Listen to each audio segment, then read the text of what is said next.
இயேசு கிறிஸ்துவின் இணையற்ற நாமத்தினால் உங்கள் அனைவரையும் வாழ்த்தி வரவேற்கிறேன். கர்த்தர் நல்லவர், அவர் எப்பொழுதும் நன்மை செய்கிற தேவன். உண்மையை சொல்லப்போனால் நன்மை செய்து முடித்த தேவன். எல்லாவற்றையும் செய்து முடித்தேன் என்று ஏற்கனவே செய்து முடித்து எங்கள் மேல் அந்த வார்த்தைகளை கூறியிருக்கிறார். ஆமேன். ஆகவே இன்றைய நாளிலும் தேவ செய்திக்காக, தேவனுடைய உண்மைகளுக்காக, சத்தியங்களுக்காக கடந்து செல்லுவோம். வாசிப்போம். பிலிப்பியர் 4ஆம் அதிகாரம் 13வது வசனம். என்னை பலப்படுத்துகிற கிறிஸ்துவினாலே எல்லாவற்றையும் செய்ய எனக்கு பலன் உண்டு. ஆமென். ஆனால் இந்த வசனங்களை நாங்கள் வாசிக்கிறோம். ஆனால் அநேக வேளைகளிலே அந்த வசனத்தை முழுமையாக தியானிப்பதில்லை, அல்லது அந்த வசனத்தை முழுமையாக ஏற்றுக்கொள்வதில்லை, அல்லது அந்த வசனத்தை, இந்த வசனத்துக்குள்ளே எப்பேற்பட்ட ஆசீர்வாதங்கள் இருக்கிறது என்பதை அறியாமல் அநேக வேளைகளிலே நாங்கள் இதை சாதாரணமாய் எடுத்துக்கொள்ளுகிறோம். பலவீனத்திலே இந்த வார்த்தைகளை பேசுகிறோம். ஆகவே இது சரீர பலவீனத்துக்காக கொடுக்கப்படவில்லை.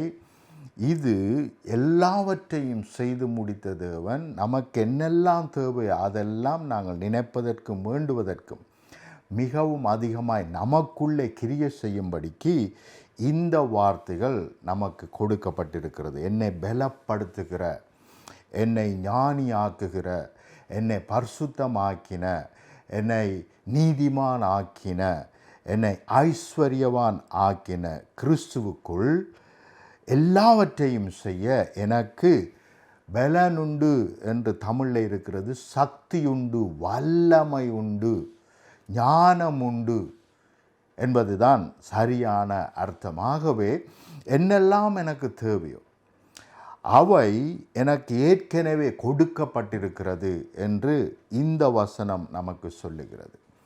என்னை பலப்படுத்துகிற, என்னுடைய தேவைகளை சந்திக்கிற, என்னை சுகமாக்குற கிறிஸ்துவினாலே எல்லாவற்றையும், எல்லா சுகத்தையும், எல்லா விடுதலையையும், எல்லா விதமான வெற்றியையும் அவருடைய வல்லமை எனக்கு கொடுத்திருக்கிறது. ஆமேன்.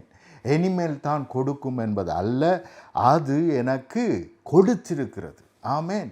அவர் எனக்கு ஜீவனாக இருக்கிறார், அவர் எனக்கு வழியாக இருக்கிறார், அவர் எனக்கு ஞானமாக இருக்கிறார், அவர் எனக்கு மீட்பாக இருக்கிறார். என்னெல்லாம் எனக்கு தேவையோ அப்படியாகவே கிறிஸ்து என்னுடைய வாழ்க்கையிலே மாறிவிட்டார் என்பதுதான் இந்த சத்தியம்.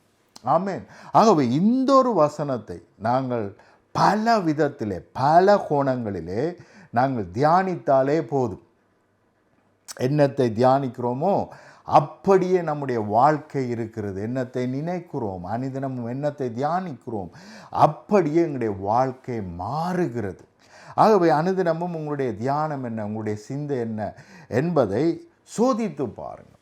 எப்பொழுது பார்த்தாலும் எனக்கு பற்றாக்குறை, எனக்கு நோய், எனக்கு பலவீனம், எனக்கு சுகயீனம், எனக்கு கஷ்டம், எனக்கு கவலை, இதைத்தான் தேவன் கொடுத்திருக்கிறார் என்று தவறாய் புரிந்து கொள்வோமானால் அவைகள் தான் நம்மை மேற்கொள்ளும். ஏனெனில் அவைகளைத்தான் நாங்கள் தியானிக்கிறோம். ஆனால் கிறிஸ்து இயேசுவுக்குள் எல்லாம் எனக்கு கொடுக்கப்பட்டிருக்கிறது. எல்லாவற்றையும் செய்ய எனக்கு பலனுண்டு. அதெல்லாம் எனக்கு கொடுத்திருக்கிறபடியினால், அவைகள் எல்லாம் என்னை மேற்கொண்டிருக்கிறபடியினால் அவைகளை நான் பெற்றுக்கொள்ளுவேன். அதிலே நான் இன்னும் அதிகமாய் பலுகி பெருகுவேன் என்பதுதான் சத்தியம். ஆமேன். ஆகவே இதை நீங்கள் தியானிக்க வேண்டும். கிறிஸ்து இயேசுவுக்குள் சகலதும் எனக்கு கொடுக்கப்பட்டிருக்கிறது.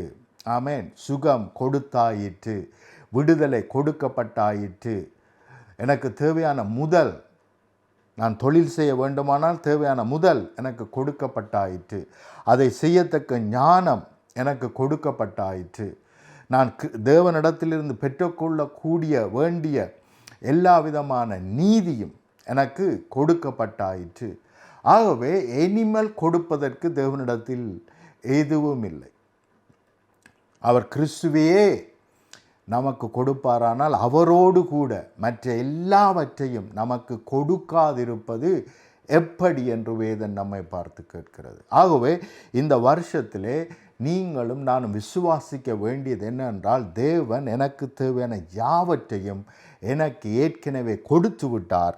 ஆகவே இதை தியானிக்க தியானிக்க தியானிக்க இது என்னை மேற்கொள்ளும். ஆமேன். இவைகள் எல்லாம் கொடுக்கப்பட்டாயிற்று என்று சொல்லி நீங்கள் அவருக்கு நன்றி செலுத்துதல், இவைகள் எல்லாம் என்னை மேற்கொண்டாயிற்று, நான் அப்பேற்பட்ட ஒரு வாழ்க்கை வாழுகிறேன், தேவனால் ஆசீர்வதிக்கப்பட்ட வாழ்க்கை வாழுகிறேன், மற்றவர்களுக்கு கொடுக்கும்படி என்னை ஆசீர்வதித்திருக்கிறார், சுகத்தோடு வாழுகிறேன், எனக்கு பலவீனம் இல்லை, தேவனுடைய பலன் என்னை ஆட்கொண்டிருக்கிறது, தேவனுடைய ஜீவன் என்னை ஆளுகை செய்கிறது. ஆமேன். ஆகவே எனக்குள்ளே பலவீனம் இல்லை, எந்த வைரஸும் என்னை தொட முடியாது. ஏனென்றால் நான் அவருக்குள்ளே வாழ்கிறேன், அவருக்குள்ளே உலாவுகிறேன், அவருக்குள்ளே ஜீவிக்கிறேன். நான் கிறிஸ்துவுக்குள் இருக்கிறபடினால் எதுவும் என்னை தொட முடியாது. எதுக்கும் வல்லமை இல்லை, என்னை தொடுகிற வல்லமை எதுக்கும் இல்லை. வேதம் தெளிவாக சொல்லுகிறது, இவைகளில் ஒன்றும் நம்மை சேதப்படுத்த மாட்டாது. ஆமேன். சத்துனுடைய கிரியைகள் எதுவும் நம்மை சேதப்படுத்த முடியாது. எந்த சுகையினமும் நம்மை சேதப்படுத்த முடியாது, எந்த பலவீனமும் நம்மை சேதப்படுத்த முடியாது, எந்த ஒரு இயற்கை அழிவுகள் நம்மை சேதப்படுத்த முடியாது, அவைகளுக்கு வல்லமை இல்லை. ஆமேன். ஆகவே இவைகளை தியானிக்க தியானிக்க தியானிக்கத்தான் அவைகள் நமக்குள்ளே இருந்து வெளிப்பட ஆரம்பிக்கும், செயல்பட ஆரம்பிக்கும். ஆகவே எண்ணத்தை அனுதினமும் தியானிக்கிறோம் என்பதை நாங்கள் முதலாவது சிந்தித்து அதிலே மாற்றத்தை கொண்டு வர வேண்டும். ஆமேன். கவனிங்கள், 2வது வசனத்தை வாசிப்போம். சங்கீதம் 138 8வது வசனம் இப்படியாக சொல்லுகிறது, கர்த்தர் எனக்காக யாவற்றையும் செய்து முடிப்பார். எப்பொழுது? கிறிஸ்து இயேசு மூலமாய். ஆகவே தேவனாகியவர் எனக்கு தேவையான யாவற்றையும் குமாரன் மூலமாய், கிறிஸ்து இயேசு மூலமாய் செய்து முடிப்பார். ஆகவே உமது கிருபை என்றும் உள்ளது. ஆமேன். அவருடைய கிருபை என்றும் உள்ளபடியினால் அவர் குமாரனை அனுப்பி 2024 25 வருடங்களுக்கு முன்பதாகவே நமக்கு தேவையான யாவற்றையும் செய்து முடித்து சிலுவையிலே எல்லாம் முடிந்தது என்று அறிக்கை பண்ணியிருக்கிறார். இனி அவர் செய்ய வேண்டியது எதுவும் இல்லை. அவர் பிதாவினுடைய வலது பார்சத்தில் உட்கார்ந்திருக்கிறார்.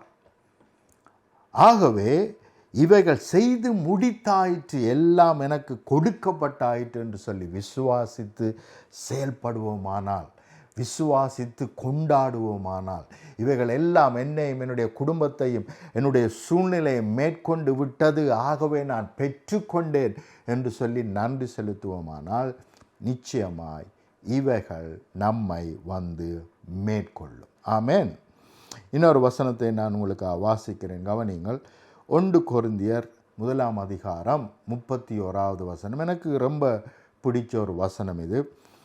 அவரே தேவனால் என்றால் கிறிஸ்துவே, அவரே என்றால் கிறிஸ்துவே தேவனால் நமக்கு ஞானமும் நீதியும் பரிசுத்தமும் மீட்புமானார். ஆமேன். ஆகிவிட்டார், ஆவார் அல்ல, ஆனார். எனக்கு தேவையான ஞானம் ஆனார், எனக்கு தேவையான நீதி என்னுடைய சுயநீதி அல்ல, கிறிஸ்து மூலமாய் எனக்கு வந்த நீதி, கிறிஸ்து செய்த நன்மையினால், கிறிஸ்து எனக்காக பழுதற்ற பலியாக தன்னை ஒப்பு கொடுத்தபடியினால், கிறிஸ்து என்னுடைய பாவங்களை, என்னுடைய அக்கிரமங்களை, என்னுடைய நோய்களை, என்னுடைய தரித்திரங்களை சுமந்தபடியினால் நான் இப்பொழுது பரிபூரணமாக்கப்பட்டிருக்கிறேன். ஆமேன். மாத்திரமல்ல, நீதியும் பரிசுத்தமும் என்னுடைய பரிசுத்தம் அல்ல, கிறிஸ்து இயேசு தன்னுடைய பரிசுத்தத்தை எனக்கு கொடுத்திருக்கிறபடினால் தேவனுக்கு முன்பாக நான் எப்பொழுதும் பரிசுத்தனாயிருக்கிறேன். மாத்திரமல்ல, பாருங்கள், மீட்புமானார். ஆகவே அவர் என்னை மீட்டு விட்டார், வறுமையிலிருந்து என்னை மீட்டு விட்டார், சுகையினத்திலிருந்து என்னை மீட்டு விட்டார், மேன்மையான வாழ்க்கையை எனக்கு அவர் கொடுத்திருக்கிறார், குறைவிலிருந்து என்னை மீட்டிருக்கிறார், பிரச்சனை வேதனை துன்பத்தில் இருந்து என்னை மீட்டிருக்கிறார், குறைவில் இருந்து என்னை மீட்டிருக்கிறார், சமாதானம் இல்லாத தன்மை, கவலைகள், வேதனைகள், பயங்கள், இவைகள் எல்லாம் இருளின் ராஜ்யத்தின் கிரியைகள். இவைகள் எல்லாவற்றிலும் இருந்து அவர் என்னை மீட்டிருக்கிறார். ஆமென். ஆகவே நம்மால் மகிழ்ந்து களி கூற முடியும். இவைகள் எல்லாம் செய்து முடித்தபடியினால் என்னை வந்து மேற்கொள்ளுவதாக என்று நீங்கள் கட்டளையிடுவீர்களானால், அதை விசுவாசிப்பீர்களானால், அதையே பேசுவீர்களானால், செய்து முடித்தாயிற்று, எதுவும் தொட முடியாது, எதுவும் தடை செய்ய முடியாது, எந்த டெவிலும் இதை தடுத்து நிறுத்த முடியாது. அவர் என்னுடைய பரிசுத்தமாக இருக்கிறபடினால், அவர் என்னுடைய நீதியாக இருக்கிறபடினால், அவர் என்னுடைய மீட்பாக இருக்கிறபடியினால், அவர் என்னுடைய ஞானமாக இருக்கிறபடியினால், அவர் என்னுடைய ஐஸ்வர்யமாக இருக்கிறபடியினால், அவர் என்னுடைய பலனாய் இருக்கிறபடியினால், இவைகள் எல்லாம் என்னை வந்து மேற்கொண்டிருக்கிறது என்று விசுவாசித்து அதற்கு நன்றி சொல்லுவதே நம்முடைய கடமை, நம்முடைய ஜெபமாக இருக்க வேண்டும். ஆமென். ஆகவே எண்ணத்தை அனுதினமும் தியானிக்கிறோம். இப்படியான தியானம் உள்ளவர்களாய் இருக்க வேண்டும். நடக்கையில் கிடைக்கையில் இன்னும் நான் பரிசுத்தமாக இல்லை, இன்னும் நான் மீட்படையலை என்று நாங்கள் அவவிசுவாசப்படுவோமானால் நிச்சயமாய் தேவனிடத்திலிருந்து தேவன் பெற்று கொடுத்தவைகளை பெற முடியாது. விசுவாசித்தால், கவனியுங்கள், வசனம் தெளிவாக சொல்லுகிறது, இயேசு கிறிஸ்து செய்து முடித்ததை விசுவாசித்தால் தேவனுடைய மகிமையை காண்போம். ஹல்லேலூயா. அப்போ தேவனங்களிடத்தில் எதிர்பார்ப்பது என்ன? விசுவாசம். விசுவாசம் இல்லாமல் தேவனுக்கு பிரியமாக இருப்பது கூடாத காரியம். ஏனென்றால் விசுவாசத்தின் மூலமாய்த்தான் நாங்கள் பெற்றுக்கொள்ள முடியும். அப்படி நாங்கள் பெற்றுக்கொள்ளும் பொழுது அவர் ரொம்ப பிரியப்படுவார், ரொம்ப சந்தோஷப்படுவார். தேவனை மகிழ்ச்சி படுத்த வேண்டும் என்று நீங்கள் பிரியப்படுகிறீர்களா? விசுவாசியுங்கள். எல்லாம் செய்து முடித்தாயிற்றென்றதை விசுவாசியுங்கள். சந்தோஷப்பட்டு மகிழ்ந்து களி கூறுங்கள். தேவன் எல்லாவற்றையும் செய்து முடித்தபடினால் திண்டாடுகிற வாழ்க்கை அல்ல, கொண்டாடுகிற வாழ்க்கையை தேவன் எனக்கு கொடுத்திருக்கிறார் என்று விசுவாசித்து இப்பொழுது கொண்டாட ஆரம்பியுங்கள். அப்பொழுது தேவனுடைய மகிமையை நிச்சயமாய் காண்போம்.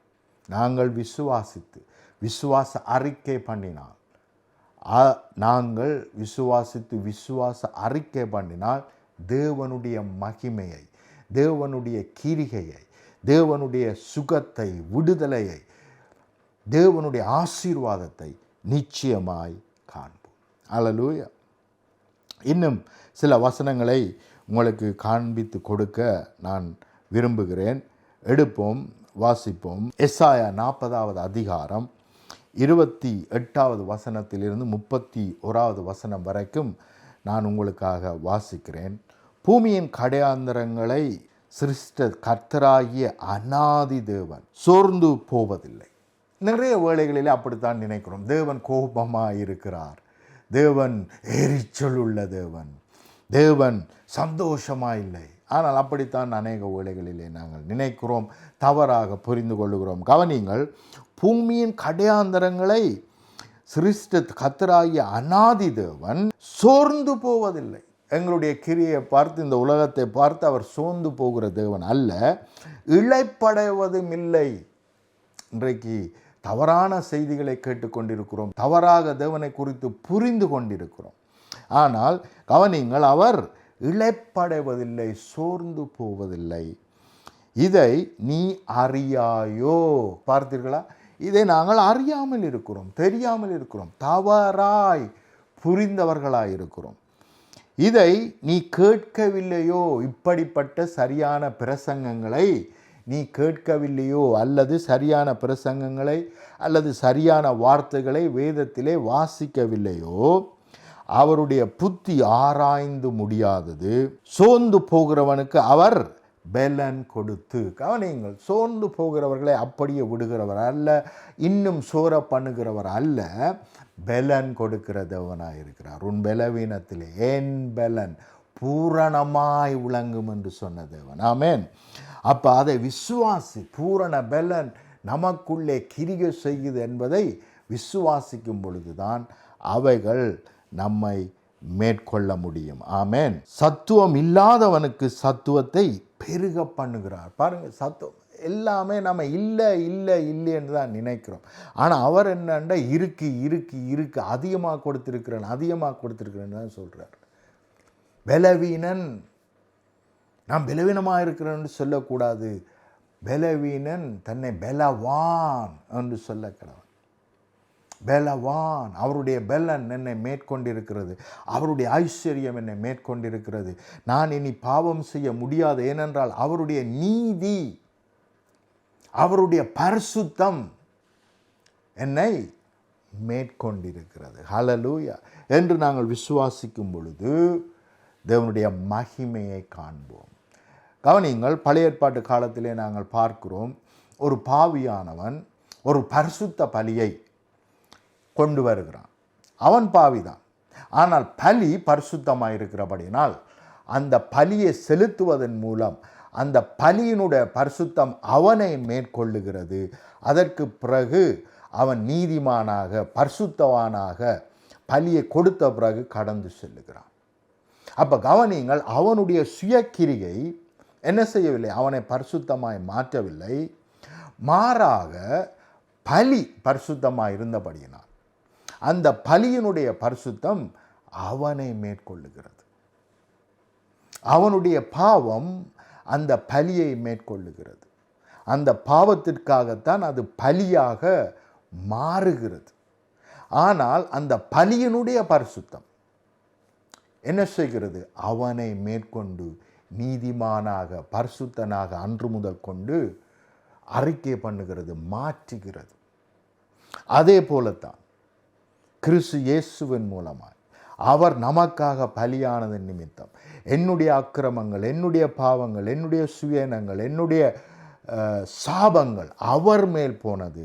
அவருடைய பரிசுத்தம், அவருடைய நீதி, அவருடைய ஐஸ்வர்யம், அவருடைய ஞானம், அவருடைய மீட்பு என்னை மேற்கொண்டிருக்கிறது. ஹல்லேலூயா. இப்படியாய் விசுவாசித்து தேவனை அனுதினமும் கொண்டாட வேண்டும். எனக்கு எந்த குறைவும் இல்லை, நிறைவினால் நிறைக்கப்பட்டிருக்கிறேன். என்னுடைய குடும்பம் எல்லா விதத்திலும் நிறைக்கப்பட்டிருக்கிறது. நான் கடன் வாங்குகிறவன் அல்ல, அநேக ஜாதிகளுக்கு கடன் கொடுக்கும்படி நான் ஆசீர்வதிக்கப்பட்டிருக்கிறேன். நான் போகையிலும் ஆசீர்வதிக்கப்பட்டிருக்கிறேன், நான் வருகையிலும் ஆசீர்வதிக்கப்பட்டிருக்கிறேன். ஹல்லேலூயா. நான் எதிலே கை வைக்கிறேனோ அவைகள் எல்லாம் ஆசீர்வதிக்கப்பட்டிருக்கும். ஹல்லேலூயா. சுகையினர் மேல் கைகளை வைப்பார்கள், அப்பொழுது அவர்கள் சுகமடைவார்கள். ஹல்லேலூயா. எங்கெல்லாம் கைகளை வைக்கிறேனோ அங்கே தேவ வல்லமை வெளிப்பட்டு செல்லும், தேவனுடைய ஆசீர்வாதம் வெளிப்பட்டு செல்லும். ஹல்லேலூயா. தேவனுடைய மகிமையாய் நான் இருக்கிறேன். ஹல்லேலூயா. அதைத்தான் எசாயா 60ஆம் அதிகாரத்திலே வாசிக்கிறோம். அவர் தன்னுடைய மகிமையை நமக்கு கொடுத்திருக்கிறார். எழுந்து பிரகாசி, உன்னொளி வந்தது, கர்த்தருடைய மகிமை உன்மேல் உதித்தது, என்மேல் இருக்கிறது, உங்கள் மேல் இருக்கிறது. இப்படியாக தேவ வசனத்தை தியானிக்க வேண்டும். ஆமென். அப்ப இங்கே பாருங்கள், சத்துவம் இல்லாதவனுக்கு சத்துவத்தை பெருக பண்ணுகிறார். இளைஞர் இளைப்படைந்து சோர்ந்து போவார்கள். அவர்கள் சொந்த அறிவிலே, சொந்த ஞானத்திலே அல்லது சொந்த பலனிலே ஓடுகிறபடியினால் இளைஞர்கள் இளைப்படைந்து சோர்ந்து போவார்கள். வாலிபரும் இடறி விழுவார்கள். ஏன் இளைஞரை குறித்து, வாலிபனை குறித்து இங்கே சொல்லப்பட்டிருக்கிறது என்றால், அவர்கள்தான் தாங்கள் ஸ்ட்ரென்த்தாக இருக்கிறோம், இளமையாக இருக்கிறபடினால் எங்களுக்குள்ளே பலன் இருக்கிறது என்று நினைக்கிறார்கள். ஆனால் அவர்கள் எப்படி ஆவார்களாம்? சோர்வடைவார்கள், இளைப்படைவார்கள். கர்த்தருக்கு காத்திருக்கிறவர்களோ புது பலன் அடைந்து. காத்திருக்கிறவர்கள் அந்த காலத்திலே காத்திருந்தார்கள். இயேசு கிறிஸ்து வந்த பிறகோ எல்லாம் நமக்கு செய்து முடிந்தாயிற்று. இனிமேலும் கர்த்தருக்காக காத்திருக்க வேண்டிய அவசியமில்லை. கர்த்தர் ஏற்கனவே வந்து நமக்கு தேவையான எல்லாவற்றையும் செய்து முடித்து எல்லாம் முடிந்ததென்று சொல்லியிருக்கிறாரே. ஆகவே இனிமேல் காத்திருப்பதல்ல, விசுவாசித்தால் தேவனுடைய மகிமையை காண்போம். ஆமென். இது விசுவாசிக்கிற நாட்கள், விசுவாசித்து பெற்றுக்கொள்ளுகிற நாட்கள். ஆபிரகாம் தேவனை விசுவாசித்தான். அவன் விசுவாசித்தபடியே அந்த விசுவாசம் அவனுக்கு நீதியாக எண்ணப்பட்டு அவனுக்கு தேவையான சகலத்தையும் அது பெற்றுக் கொடுத்தது. அல்லேலூயா. அப்போ கவனிங்கள், ஒருவேளை நீங்கள் நினைக்கலாம், ஆபிரகாம் கனகாலம் எடுத்ததே அவனுடைய முதலாவது பிள்ளையாக ஈசாக்கை பெற்றுக்கொள்ளும்படி என்று நீங்கள் ஒருவேளை நினைக்கலாம். அதற்கு காரணம் தேவன் அல்ல, ஆபிரகாம். அங்கெங்கே எத்தனை முறை விசுவாசப்படுகிறான், எத்தனை முறை அவனுடைய விசுவாசத்தை பெருக்கும்படி தேவன் செயல்படுகிறார், எத்தனை முறை அவனை அழைத்து வந்து வானத்து நட்சத்திரங்களை எண்ணக்கூடுமானால் எண்ணிப்பார், மணல்களை எண்ணக்கூடுமானால் கடற்கரை மணல்களை எண்ணக்கூடுமானால் எண்ணிப்பார், இவ்வளவாய் இவ்வளவாய் இவ்வளவாய் பலுகி பெருகும் என்று சொல்லி அவனுடைய விசுவாசத்தை வர்த்திக்க பண்ணும்படி அவர் பல முறை செயல்படுகிறார்.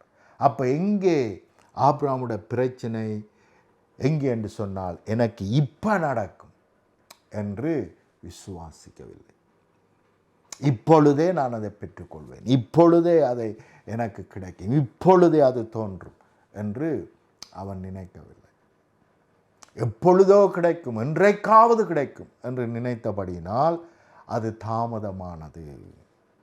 ஆகவே இப்பொழுதே தோன்றும் என்று நீங்கள் விசுவாசிப்பீர்களானால், ரட்சிப்பு இன்றைக்கு என்றுதான் வேதம் சொல்லுகிறது.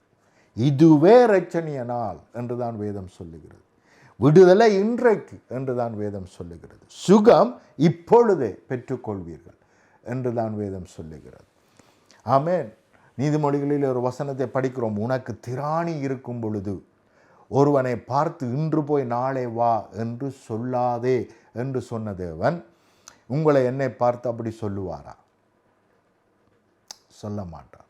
அவர் இப்பொழுதே நமக்கு யாவற்றையும், இப்பொழுதல்ல எப்பொழுதோ நமக்கு தேவையான யாவற்றையும் செய்து முடித்திருக்கிறபடியினால் இப்பொழுது நாங்கள் விசுவாசித்து பெற்றுக்கொள்ள வேண்டியது என்னுடைய உங்களுடைய கடமையாய் இருக்கிறது. ஆமென்.